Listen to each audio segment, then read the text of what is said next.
Well, welcome everyone. You have made it to Nature in the City Presents. This is our second Nature in the City Presents. We're so excited you're here. We're going to hear from Peter Brastow tonight about biodiversity, what we're doing locally, and what people are thinking about globally and in cities. So we're so excited to kind of take a deep dive in that area. So this is tonight's agenda. So we'll do an opening and welcome, which is now, and then we'll turn it over to Peter to speak to us. And then we'll have a time for open mic and questions and answers, and then 2 optional breakout rooms at 6:15. So 6:15 to 6:30 or so, we'll get a chance to either talk more with Peter or have more time with Nature in the City to talk about how we can put these things to work in our community. Next slide, Laura. Okay, so we'd like to do an Indigenous land acknowledgement. So we'd like to acknowledge the Ramaytush Ohlone people who are the traditional stewards of this land. We pay our respects to the Native elders, past, present, and future, who call this place, the land we know as San Francisco, their home. We are proud to continue their 1,000 years through today tradition of restoring healthy ecosystems and connection to nature. We thank the Ramaytush Ohlone community for their stewardship and support, and we look forward to strengthening our ties as we continue our relationship of mutual respect and understanding. Next. All right, and without further ado, I will introduce Peter. Peter is currently the Senior Biodiversity Coordinator for the San Francisco Environment Department. He's also the founder of Nature in the City. Most of you, or many of you on this call, know Peter well. So Peter is also an incredible connector of people. He builds policies, he connects land managers and communities, and also practitioners of stewardship. And he's also an incredible keeper of history and knowledge and connections and past. So if you want to keep talking with me and Peter, you can come to the Exploratorium on March 16th, and we'll get another opportunity to connect about the Wild in the City map, which is in its 30th anniversary year. Yes, last year. So we're so excited to have Peter speak with us tonight. And Peter's going to share some slides. So thank you so much for being here and for all you give to Nature in the City and all you give to San Francisco and the larger community of plants and animals. Thank you. All right. Can you hear me? Yes, you sound great. Okay, terrific. Well, thank you everybody for coming, and thanks to Nature in the City for having this cool series and inviting me to come to speak. And super cool to be with so many people I know and also lots of people I don't know. Got a chance, a sneak preview of the list of folks who were registered, and the majority were people I don't know. So that's fantastic. As Amber said, it's wonderful to meet new folks and talk to people we don't know about all these things that we all care about. So so just quickly, who I am for those who don't know me. I've been with the Environment Department for the City of San Francisco since 2012. Right after that, actually, I hired Amber to run Nature in the City after I did it for several years. As she showed you on the slide, I founded Nature in the City in 2005 and worked with some great folks all around town to try to build a vision for everything that Nature in the City is doing now. And before that, up until from 1995 to 2004, I worked at the Presidio and the GGNRA for the National Park Service. So that's kind of where I got my start. I was a restoration ecologist out there and a natural resources specialist, and ended up as the Presidio Restoration and Stewardship Coordinator before I decided to jump ship and found a nonprofit. So that's a quick history of essentially my working life in ecology in San Francisco. I haven't left. I actually moved out of the city quite a few years ago, but I've been continuously working in the city ever since I graduated from college. So I've got a deep history with San Francisco and grew up in the Bay Area as well. So what I'm going to do tonight is, of course, talk to you about the COP, and I'll get to that in detail here on my title slide coming up. And then try to tease out some ideas, some thoughts about what's going on in San Francisco and how that relates to what I learned and experienced at the COP in Montreal. And then we'll have a chance to have Q&A and even more question and answer in the breakout group. So I think this is a great format. And again, thanks to Nature in the City for putting this all together. So with that, I will share my slides. Let me just find the share button. I know it's right here. There we go. And I'll just confirm once it's up. Can everybody see that? Yeah, that looks great, Peter. Okay, terrific. So I'm just gonna lower so now I can't see anybody. So you can, Amber's gonna warn me when I'm halfway through and then later on. So just jump in. So this is a photograph that was taken actually before I got there. And this is a woman, Rosalind Helfand, who was really the mastermind of the California delegation, which I'll talk about in more detail.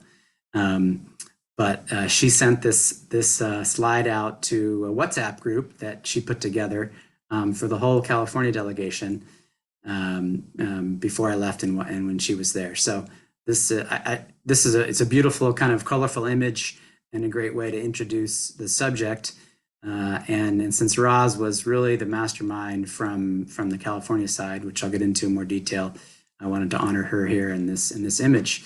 So quickly, the COP, the Conference of the Parties, is it was the 15th meeting of the Conference of the Parties of the Convention on Biological Diversity.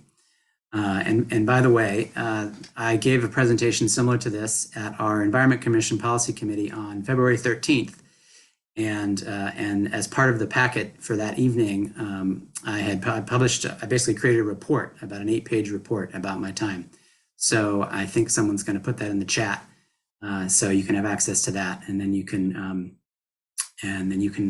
read about everything in a bit more detail then you'll hear about it tonight, because I won't be able to obviously cover every last bit, but we'll get to a lot tonight. 30 minutes is a luxury. Of course, I only had 10 minutes at our policy committee, so thanks for hanging around. And so the Convention on Biological Diversity was created at the Rio Summit in 1992 in Brazil, and 154 countries, I think, signed on to the convention in 1992. And then, as many of you know, Bill Clinton was elected that year in the United States. And in 1993, he did sign on to the convention, but as you all probably many of you know as well, the Senate has never ratified the treaty, the convention. And so the US and the Vatican are the only two sovereign entities on the planet that are not party to the Convention on Biological Diversity. So that's some quick background, and there's a bunch of links that are live in the PDF of the report that I made, so you can really dig in deep to what the convention's all about. But that's to explain it in brief. And so it went on from December 8th to 14th, no, longer than that, 8th to 18th, I think. It was over 10 days. I think it was 11 or 12 days, the whole COP in Montreal, and I was able to go for about half of that in the wonderful December Montreal weather. Okay, I'm gonna switch to my next slide here. Here we go. So you can see in the image on the left, this is across the street from the conference center, which is called the Palais de Congrès, and got to practice a little bit of French, un petit peu. And I'm holding a bag with a huge supply of COVID testing kits. It was super high security for COVID. You had to take a test every single morning and bring your negative test to the entrance, to the security checkpoint, basically. And so it was a little bit wasteful in terms of the amount of stuff they gave you around COVID. But I gave everything back that I didn't use. So hopefully it'll all get used by somebody. And And then, yeah, once you're inside, it's a huge building. It's, you know, like 2 city blocks long. And so they were generous to show us, you know, how to get where once we were inside. And so we'll go on to the next slide here. Okay, and then this is outside. So this image actually shows the Palais on the right, just the corner of it, and you can see all the chain link fences. So the whole entire building was surrounded by chain link fences, you know, for this event. And then high security in the form of the local police and their sustainable transportation mode, which was cool to see, of course. And then this is inside. So this is basically kind of the main plenary room within the building, within the conference center. And so this is where all the parties, i.e. the countries, would meet when they were all together in the same room. And then otherwise there was, you know, just meetings and meetings going on all the time in smaller rooms throughout the nearly 2 weeks. And I also put this particular slide up because there you can see this Indigenous woman here is singing, and a gentleman's accompanying her on guitar, I think, just to share the point that the presence and the integration of the Indigenous perspectives was really impressive at this year's COP, much more so than in previous years. And so that was very inspiring. I think in part, you know, definitely because of the energy and passion and commitment on the part of First Nations people from Canada, but also American Indians from the United States. And including a whole entire Indigenous village that had 3 days of programming down by the waterfront, a whole kind of area. I wouldn't say the size of a city block, but pretty large area was kind of, you know, temporarily constructed as an Indigenous village. And this is in the interior of the Longhouse, which was where all the main programming was. So I was able to go on the first morning. It was Friday, Saturday, and Sunday of the 6 days that I was there, where when the Indigenous village was having all of its programming. And so this was kind of the opening ceremonies and opening talks and presentations. This is a gentleman from the Mohawk Nation, and he lives on in the Montreal area. Okay, and then this is back to the interior of the Palais du Congrès. And this is a big assembly of people. This is actually a very small subset of who was there. There were somewhere between 12,000 and 20,000 people at COP15. I can't seem to get, I fished around a lot and tried to find like a more authoritative number, but I saw both of those. I saw 12,000, 15,000, 20,000, so it's somewhere in there. But what folks are doing here is they're taking a break, as you can see, in between sessions or in between talks or whatever they're doing that particular day. But to my back, I'm backed up against a big screen that was showing the World Cup the whole time that we were there. So that kind of added to the atmosphere. I mean, you can imagine every single country in the world represented among you know, over 12,000 people there. And so it was pretty amazing to have that going on simultaneously. And so then this is one of the pavilions, this is sort of one of the major pavilions within the building called Place Quebec. And of course, Quebec was a major sponsor along with Montreal of the event, of the COP, and of the part to which I was invited specifically. And so you can see folks are, you know, working, you know, individually. Either they're doing their work, their day job, or they're actively participating and following the negotiations, you know, small group meetings, just, you know, kind of the same thing you'd have at any conference that you would go to. And then this is a shot of me with Michelle Barton, who is basically my equivalent from Los Angeles. She works for the city of LA for the Department of Environment and Sanitation. And both of us kind of were able to make this happen at the very last minute. Michelle even more last minute than I was. So super psyched to have her there because we were kind of joined at the hip for the whole time that she was there. She was there for a subset of the time that I was there. And really delighted to be able to share the experience with her and for us each to represent our cities and be sort of the only kind of official municipal representatives from California. And then behind us are actually the leaders of the California delegation, including Secretary of Natural Resources Wade Crowfoot, who was the one on his cell phone there, and then his senior staff there behind him.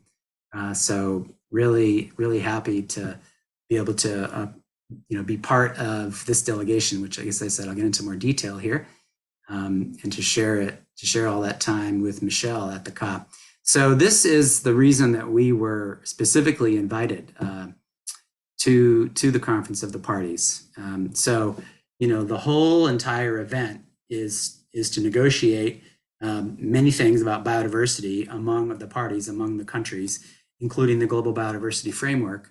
And then, but at this COP, more than any previous meeting over the last 30 years, subnational governments and cities were very well represented and kind of underscored in terms of being super important to implement what we need to do in terms of saving biodiversity and recreating a healthy relationship with nature across the planet. And so this was the first time there was an actual pavilion dedicated to subnational governments and cities. And this is the pavilion space. This is one of the talks that was being given. And so basically throughout the whole entire nearly 2 weeks of the conference, where there was something for everybody. There was everything every subject matter that relates to biodiversity was happening there, was being talked about. At the same time, the negotiations are going on among 156, I can't remember the number of countries, it's around there. And so, it was like, how you get overwhelmed at a conference. Well, this was like being overwhelmed at a conference on steroids times 10, an order of magnitude more.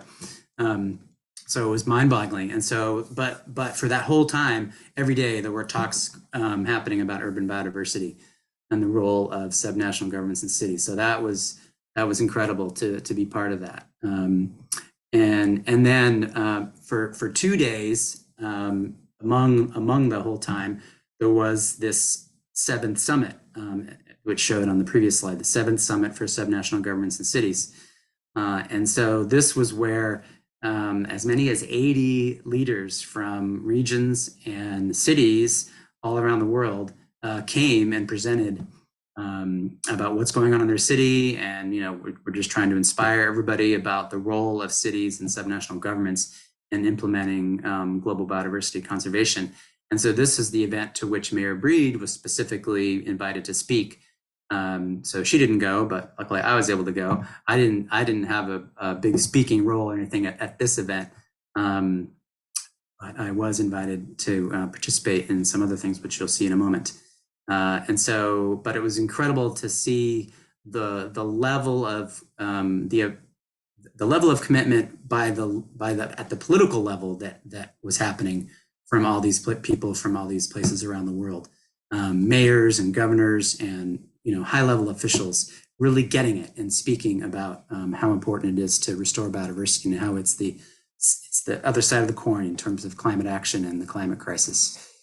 And that was led by the mayor of Montreal, Valérie Plante, who was fantastic in terms of rallying the troops and really highlighting the importance of subnational governments and cities. And in fact, Montreal is I'm not sure the term, but basically the base or they're kind of the lead on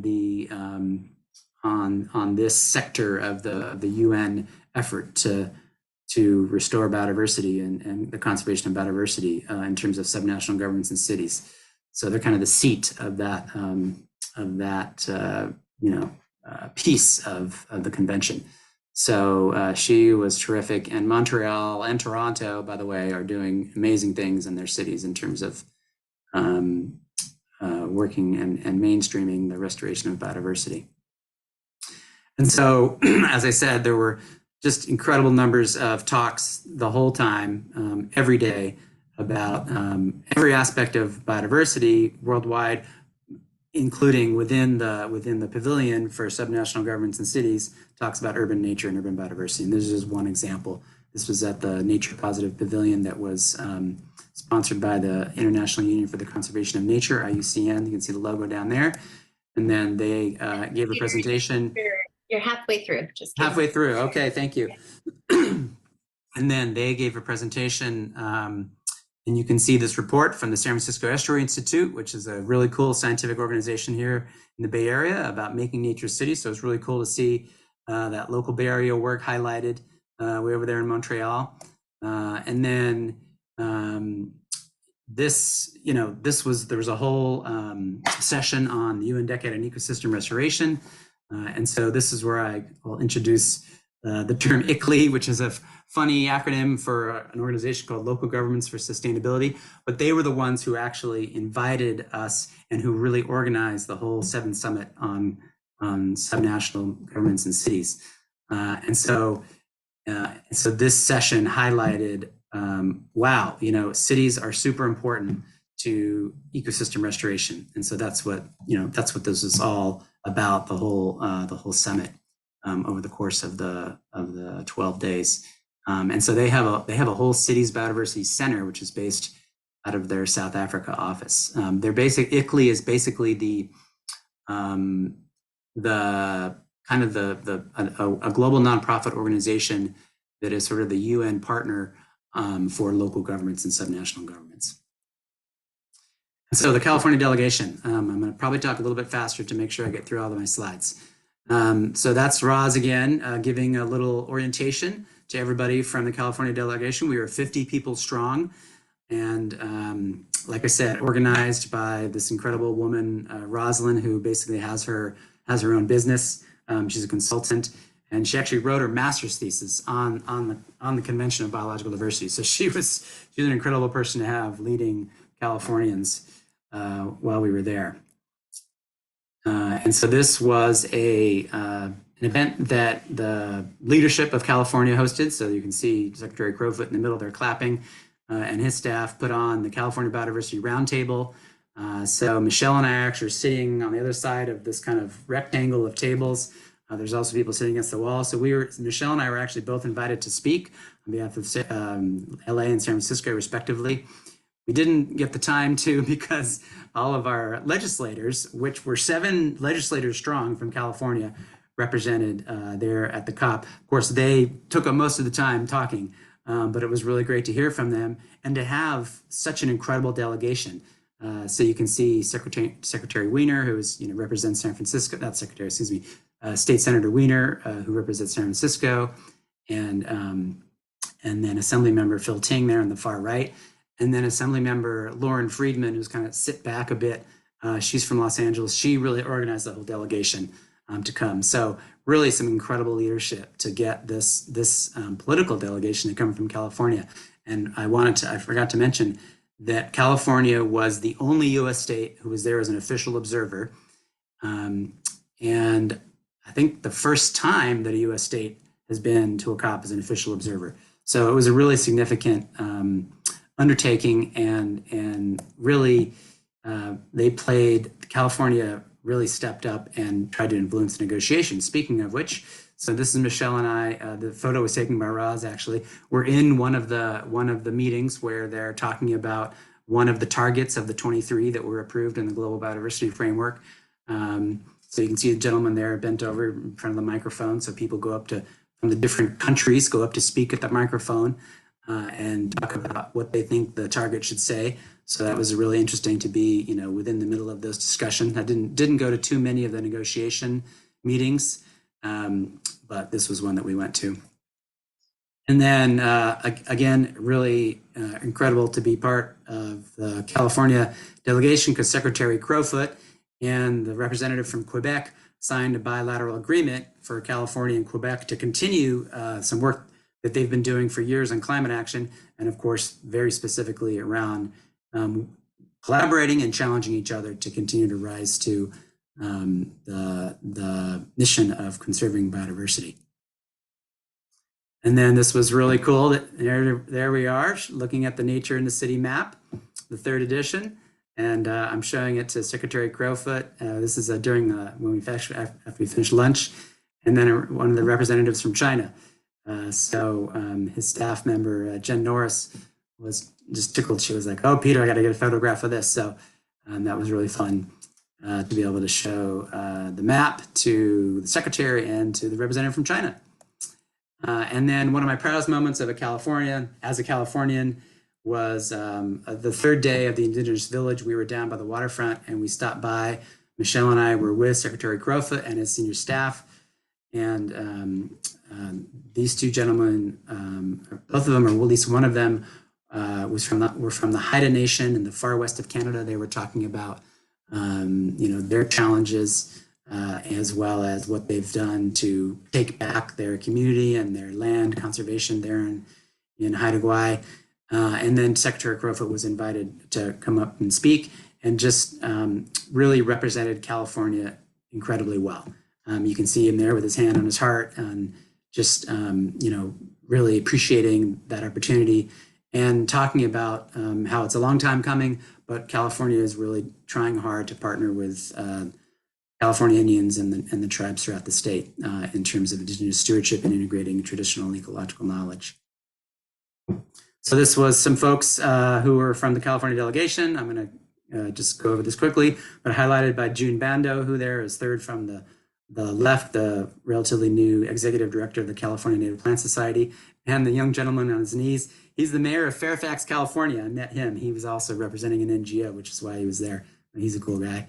And then this is just fun because I got my picture taken with the secretary, and then happened to be sitting right next to Jen and Jen, his 2 senior staff, deputy secretaries on the flight home. And they're actually both respectively have a lot of responsibility for implementing 30 by 30 in California. And 30 by 30, again, is 30% of lands and waters conserved or restored by 2030. And so Jen Eckerly, who is in the brown shirt, is the Deputy Secretary for the Ocean Protection Council. And then Jen Norris is the Deputy Secretary for Biodiversity and Habitat.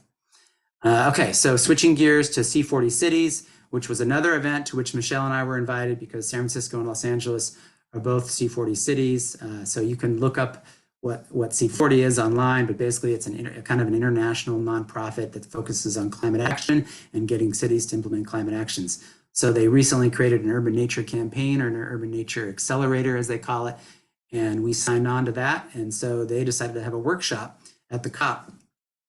And so that was a really great opportunity to work together with a small number of cities in a more intimate setting. But basically, what the Urban Nature Campaigners or Urban Nature Accelerator is a 30 by 30 for cities. So 30 by 30 was a big topic at the COP, which you'll see in a moment. And then also California, as I said in the previous slide, has a 30 by 30 goal. Also, the White House and President Biden has also issued a 30 by 30 goal for the federal government. And so the Urban Nature Accelerator from C40 cities is like a 30 by 30 for cities. And so it was really great to, and this is just our contribution to this is sort of our application saying, hey, we're going to do all this stuff in San Francisco to implement 30 by 30 in San Francisco. And so at the temporary city hall in Montreal is where we had the little workshop.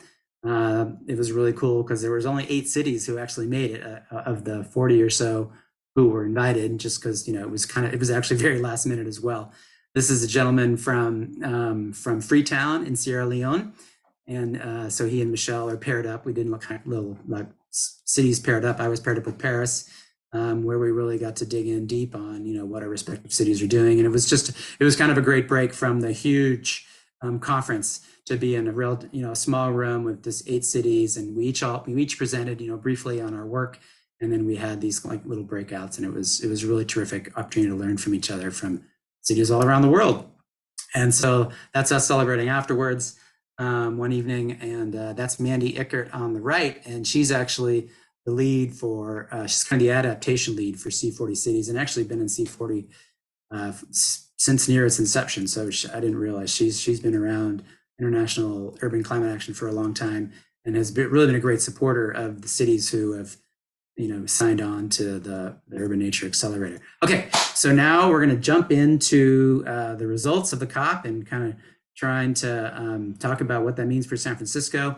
So this is just to show you the website, which is honestly totally overwhelming on the Convention on Biological Diversity for the meeting. You can see all those tabs, so complicated. You need someone to like walk you through this. And so it's kind of mind-boggling that that anyone could actually figure out how all this fits together. And I was honestly having a hard time while I was there. But in the end, what was most important was that the countries agreed on the Global Biodiversity Framework, which started off as 22 targets, but became 23 targets. You can see the 23rd that they added there at the bottom: ensure gender equality in the implementation of the framework. So that's obviously totally awesome. I'm going to highlight a few of these, but this basically represents, kind of this big vision and targets for how we're going to turn things around in terms of nature and biodiversity on the planet. Peter, just to give you about 5 minutes. 5-minute warning? Okay, I'll jam through the rest of this.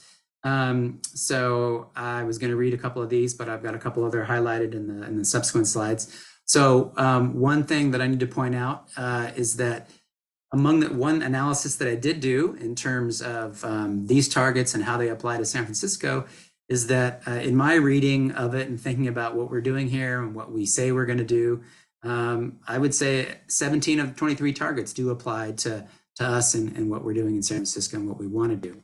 So bringing it home, I think I don't have any brilliant things to say in terms of perfectly integrating like how these targets fit into what we're going to do, but I'm going to share a few slides with you to start to tease that out, and then we can get into it in the Q&A.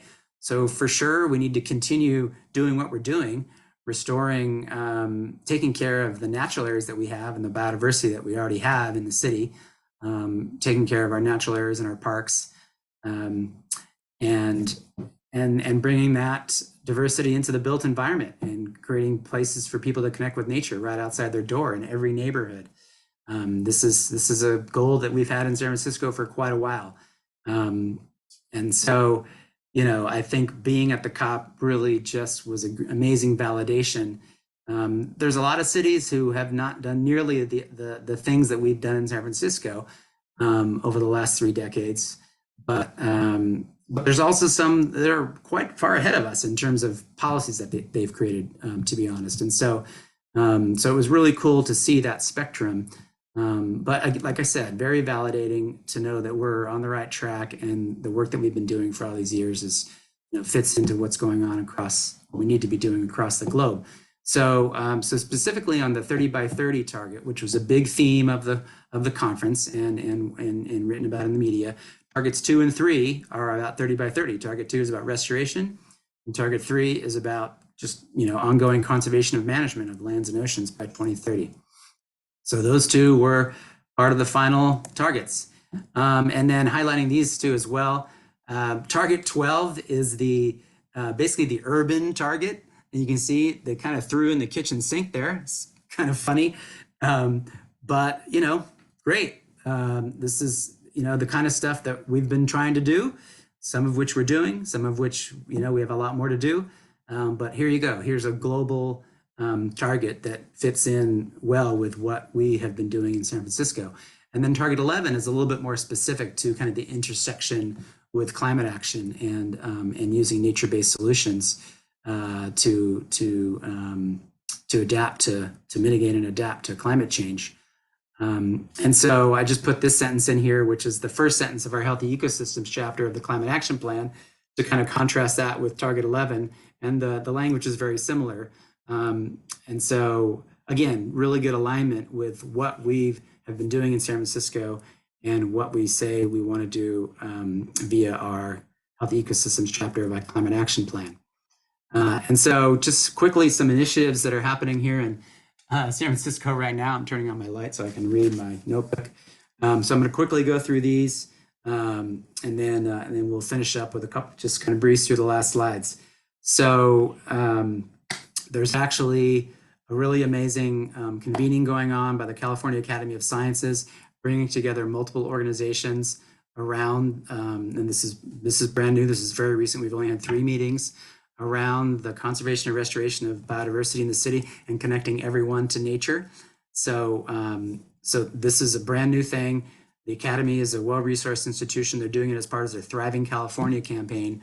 And they've raised a whole bunch of money. So we're really excited about that. And as part of that, we just putting in a grant proposal to implement one of our actions of the Healthy Ecosystems chapter, which was inspired by Los Angeles, which is what this photo is of, where they worked with a local nonprofit, the Housing Authority of Los Angeles, to install several local native plant pollinator gardens at public housing sites in Los Angeles. And so we have an action in the CAP to do that very same thing. We say 10 public housing sites in San Francisco. And so we just submitted a grant to basically create a master plan and work with everybody in the community to kind of gear up and hopefully do that at a minimum of 5 sites here in the near future. So that's some exciting stuff happening in San Francisco. Also, we've several of the kind of connecting with what's going on with California and the globe in terms of the role of the indigenous community. Recon Park and SF Environment and Treasure Island Development Authority have been working with the Association of Ramaytush Ohlone to try to connect with them. There's a place in Golden Gate Park, and then we're trying to bring them out to Yerba Buena Island to talk about how we can partner in integrating traditional ecological knowledge and honoring the role of basically, not only the Ramaytush Ohlone, but American Indians who have been living in the Bay Area for decades out on Yerba Buena Island and Treasure Island in terms of our ongoing stewardship of the island. So that's some exciting work that's going on, and I'm going to keep going. So the Montreal Pledge, you can ask me about that during the Q&A. But the mayor of Montreal, not only do we have the 23 targets, but leading up to the meeting, she issued a pledge of 15 bullets, basically, for cities to sign on to. Los Angeles signed on before the COP. San Francisco has not yet signed on. So just wanted to bring that up. But there's all these, efforts to get cities to work hard on this. On urban biodiversity conservation, the C40 cities, urban nature accelerator I mentioned, obviously the COP, and then the Montreal Pledge. This is Lena Chan from Singapore, our colleague from Singapore. She works for the National Parks Board there and has been kind of the international biodiversity liaison for years. She bird dogged me at the end of our time there and said, "Peter, I still want San Francisco to implement the Singapore Biodiversity Index." So there's all these efforts going on. IUCN has a new urban nature index, and I talked with them at the COP about using their index to measure against in terms of how we're doing in San Francisco and all that. So there's all these efforts internationally to get cities to show, to share what they're doing, but also to create, track progress. So finally, just a couple more slides, Amber. I wanted to highlight this action from the CAP, the Climate Action Plan, the Healthy Ecosystems chapter, because this is one that is in there and that we want to do. And it's one that lots of other cities have done, created an actual biodiversity strategy or biodiversity plan. For the Recon Park natural areas, we have the Natural Resources Management Plan, right? But that's only for recreation and parklands and their natural areas. We don't have a citywide biodiversity strategy. We have the CAP Healthy Ecosystems chapter, but that's at a very high level, right, in terms of the 32 targets. So this is something that we really want to do, and was underscored by seeing how lots of other cities have been doing it all around the world. And incidentally, the California Native Plant Society Yerba Buena chapter has put a lot of importance on doing a biodiversity plan. So that's really important to them. And here they are out on Yerba Buena Island. And again, what should we be doing what should we be doing in San Francisco? What can we take home? Again, we need to be doing what we've been doing for all these years, restoring habitat in the natural areas that we have, working together. but not just doing stewardship, but also advocacy. So the CNPS Yerba Buena chapter has been advocating for a biodiversity plan. But the other thing that we really need, of course, are more resources to implement and do all these things we want to do, to implement the Healthy Ecosystems chapter and to really restore nature and biodiversity across the city. For example, the Natural Resource Division of Rec and Park, really the size of their staff really needs to be doubled for them to be able to have the resources they need to take care of all of their 32 natural areas in the city. So you know, the call to action for me is to try to get everybody to be advocates when they can in the ways that we can all engage with policymaking in the city. And of course, as I said before, bringing our local biodiversity into the built environment. This is one of our native plant demonstration gardens on Treasure Island. So Treasure Island is the fake island, right? It was built in the 1930s. Well, we have remnant native habitat on Yerba Buena Island, like you just saw, and we're importing that, so to speak, down to Treasure Island and making these beautiful native plant demonstration gardens. So we have places like this all around San Francisco. We need to have more and more everywhere. Restore nature everywhere. And this nearly final slide is just to emphasize and to honor that San Francisco city agencies, but more importantly, the local nonprofits and local community groups have been doing this work for a generation, over a generation, nearly 2 generations of grassroots stewardship work without any central leadership, right? I mean, really everything that has gotten done in San Francisco has been because of local grassroots action, making it happen, making the city hire staff, etc. And as Amber said, we're going to be talking more about this on March 16th at the Exploratorium Bay Observatory, where we're going to be celebrating the 30th anniversary of the Wild in the City map. So if you can make it there, that will be in person. So really excited to be there with all our colleagues and any newcomers to the subject matter who want to come and celebrate with us. So thanks for joining tonight. Thank you so much, Peter. Yeah, I mean, it really strikes home when you see that presentation, how much biodiversity depends on people today and all of the different people coming together and putting their heads together and showing up and representing at a conference like that. So thank you for sharing that, and also the native perspective and then the indigenous knowledge brought to the core of a meeting like that. It's really inspiring.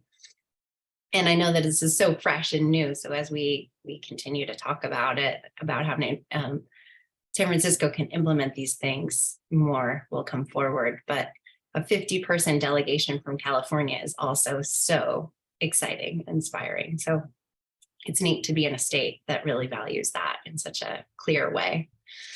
So we are a little bit over time. So we would officially be starting our breakout rooms now. So we're just going to go through a couple of quick Q&A questions. So we have a couple of community agreements. We'd like, just read those over quickly. And then we are going to start our Q&A next. And I think we'll take 3 questions, and then you can save your other questions to talk with Peter during the breakout room segment, Connect More. So I will be monitoring for raised hands in the chat. And then if you also want to just put your question in the chat, that will be checking there and letting us know if there are questions. So feel free to raise your hand. No pressure. You're just 3 of you. Sorry about that. Yeah, Amber, we have a question in the chat. Okay. Oh, I see it from Susan Karasoff. Okay. Can you see it? I can. Thank you. I'll read it. When is San Francisco not only signing up to virtue signaling, but also funding the Healthy Ecosystem chapter of the Climate Action Plan to restore local biodiversity? What are San Francisco departments planning to do? When will the city of San Francisco commit to planting only native plants to restore local fauna and ecosystems? When the city buys, installs, and waters a new plant, planting native plants is cost neutral, costs no additional funding. When will San Francisco fund removal of invasive plants and then replant them with local native plants? Multi-part question. Peter, feedback.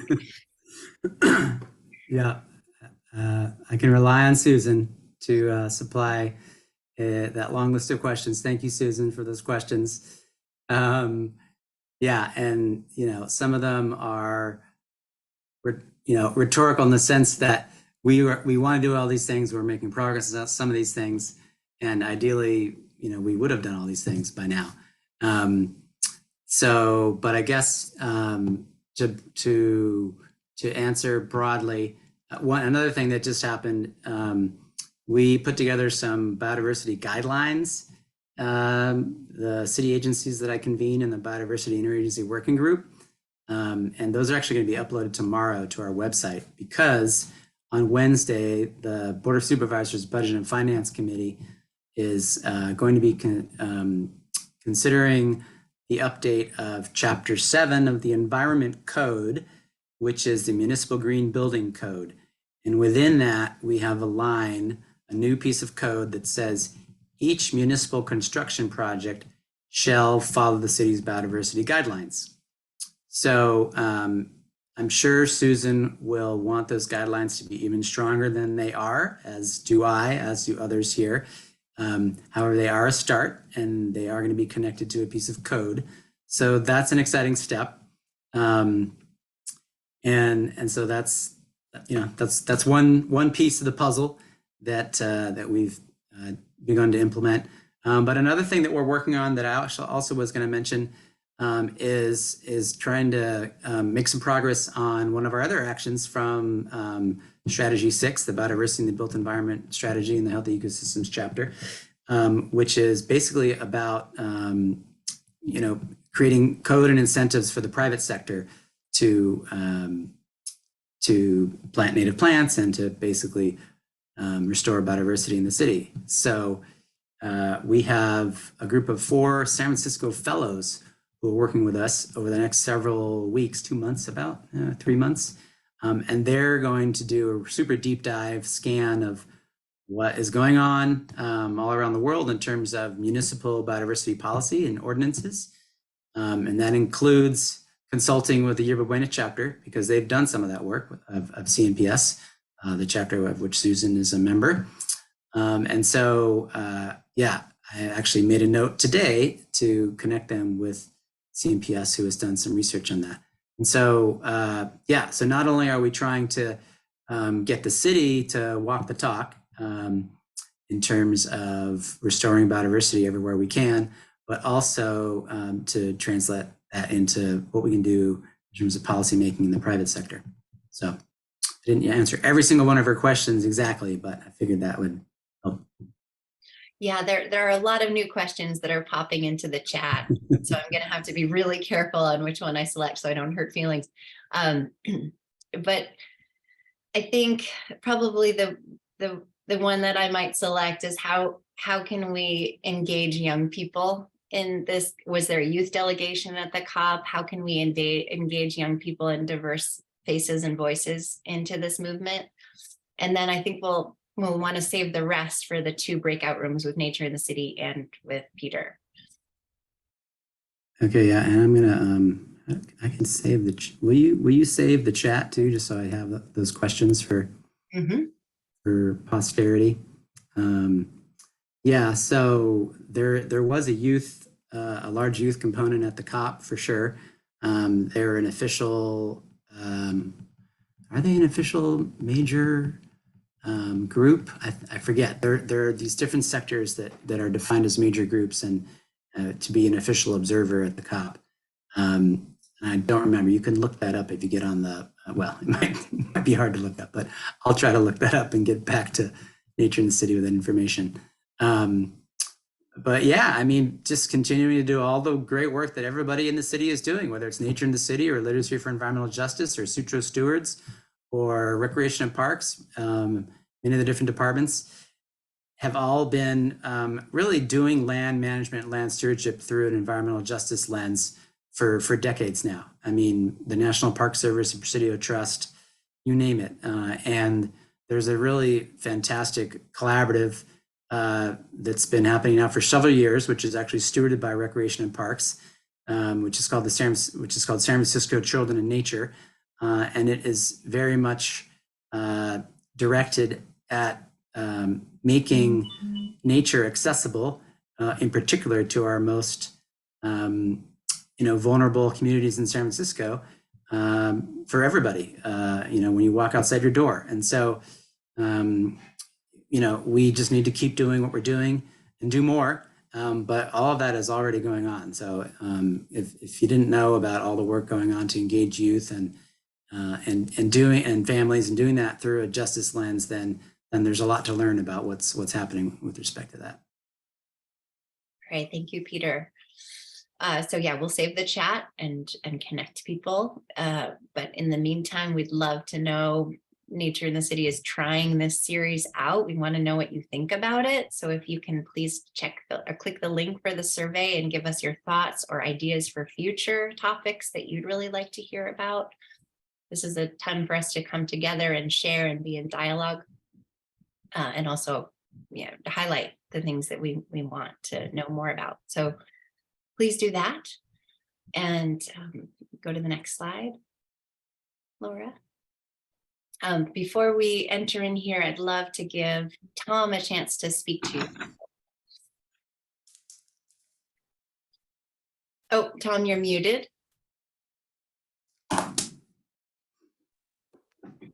Sorry about that. I'm Tom Scharfenberger. I'm an advisory council member at Nature in the City. And Peter, I want to thank you for a very inspiring talk. That must have been wonderful going to the Montreal COP meeting. Wow. It makes me think that I feel really fortunate to have found Nature in the City.